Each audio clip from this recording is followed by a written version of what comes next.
ಹೊನ್ನೆಮರಡು ಕರ್ನಾಟಕದ ಶಿವಮೊಗ್ಗ ಜಿಲ್ಲೆಯಲ್ಲಿರುವ ಶರಾವತಿ ನದಿಯ ಲಿಂಗನಮಕ್ಕಿ ಜಲಾಶಯದ ಹಿನ್ನೀರಿನಲ್ಲಿದೆ. ಇದು ಪ್ರಕೃತಿ ಪ್ರಿಯರಿಗೆ ಮತ್ತು ಸಾಹಸ ಉತ್ಸಾಹಿಗಳಿಗೆ ಸ್ವರ್ಗವಾಗಿದೆ. ಇಲ್ಲಿ ದೋಣಿ ವಿಹಾರ, ಟ್ರೆಕ್ಕಿಂಗು, ಪಕ್ಷಿ ವೀಕ್ಷಣೆ, ಕ್ಯಾಂಪಿಂಗ್ ಮತ್ತು ದೋಣಿ ಚಟುವಟಿಕೆಗಳನ್ನು ಆನಂದಿಸಬಹುದು.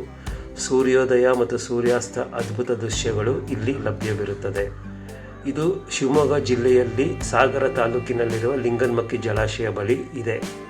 ಶರಾವತಿ ನದಿಯಿಂದ ರೂಪುಗೊಂಡಿರುವ ವಿಶಾಲವಾದ ಹಿನ್ನೀರು ಮತ್ತು ಅದರಲ್ಲಿನ ಒಂದು ಚಿಕ್ಕ ದ್ವೀಪವು ಪ್ರಮುಖ ಆಕರ್ಷಣೆ.